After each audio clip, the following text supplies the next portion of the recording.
ہم نے نیت بھی کر لی، احرام باندھ لیے. اب دوسرا عمل جو ہے عمرے کا وہ طواف کرنا. طواف کہاں سے شروع ہوگا بتایا؟ حجر اسود کے پاس سے ہوگا، بیت اللہ میں جانے کے بعد.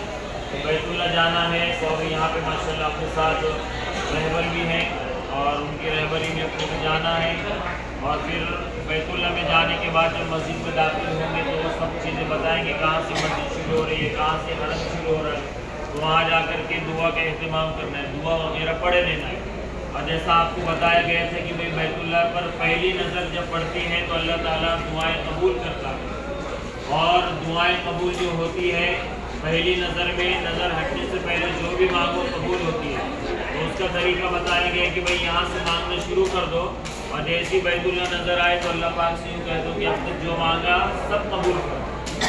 دوسرا طریقہ کہ اے اللہ میں نے اب تک جو مانگا ہوں وہ، یا جو مانگی ہوں وہ، اور جو مانگنے والا ہوں یا مانگنے والی ہوں، اور میرے قبول.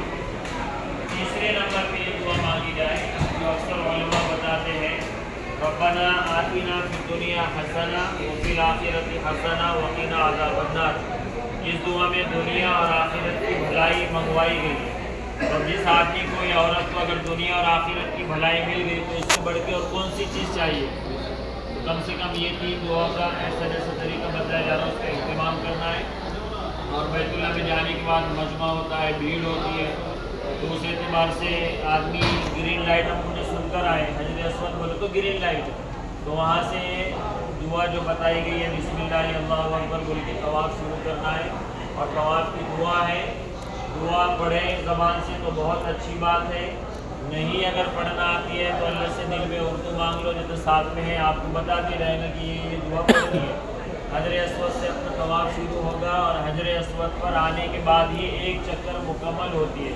سب کے پاس ایسی تسبیح ہونی چاہیے. یہ 7 منکے والی تسبیح جو ہے سب اپنے ساتھ لے لیجیے، جس کی بیگ میں ہوگا ہینڈ کیری میں وہ لے لو. حجر اسود سے لے کر کے حجر اسود تک 1 چکر ہوتی ہے. ایسی 7 چکر کرنا ہے اور ہر چکر میں استلام کرنا ہے بھائی حجر اسود کو، ٹھیک ہے. اور موٹی موٹی بات یہ ہے آسان طریقے سے، جب حجر اسود سے آگے چلیں گے تو وہاں پہ تیسرا کلمہ پڑھنا ہے جو آپ کو بار بار ٹریول میں دہرایا گیا. اور وہاں سے آگے یعنی رکن یمانی سے لے کر کے حجر اسود کے درمیان میں بولو کون سی دعا پڑھیں گے؟ ربنا آتنا، ٹھیک ہے. اس طریقے سے 7 چکر ہونے کے بعد مقام ابراہیم کے سامنے اگر چانس مل گیا، جگہ مل گئی تو 2 رکعت طواف کی واجب، طواف میں اس کو پڑھنا واجب ہے. اور اگر وہاں جگہ نہیں ملی صحیح کرنے سے پہلے کہیں پر پڑھے گا. اور جو طواف ہوگا یہ طواف وضو کی حالت میں ہوگا. دوران طواف کسی کا وضو ٹوٹ گیا، 3 جگہ یاد کر کے وضو کر کے آپ وہیں سے طواف شروع کرنا ہے. صفا مروہ کی صحیح کے درمیان میں اگر اس میں وضو نہیں بھی رہا یا ٹوٹ بھی گیا درمیان میں تو کوئی مسئلہ نہیں ہے، بالکل اس کو جو ہے تو اپن بغیر وضو کے بھی کر سکتے ہیں. اس طریقے سے صفا مروہ کی صحیح ہوگی تو صفا سے شروع کرنا ہے، مروہ پر جانا ہے اور 1 دانہ پیچھے لینا ہے، 1 چکر. پھر مروہ سے صحیح صفا کی طرف آتا ہے تو یہ دوسری چکر ہوگی. ایسی 7 چکر کرتے ہیں، ٹھیک ہے. اور یہ ہونے کے بعد 2 رکعت پڑھنا ہے حرم میں. وہاں پر پڑھنا اوپر لکھا ہوا اس لیے حدود حرم کے اطراف کے کہیں پر بھی آ کر کے پڑھنا ہے.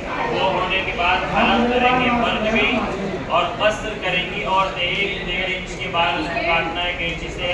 کوئی بھی مستورات اپنے بال اپنے ہاتھ سے بھی گن کر کے 1 انچ یا 1.5 انچ اس کو کاٹ سکیں گے.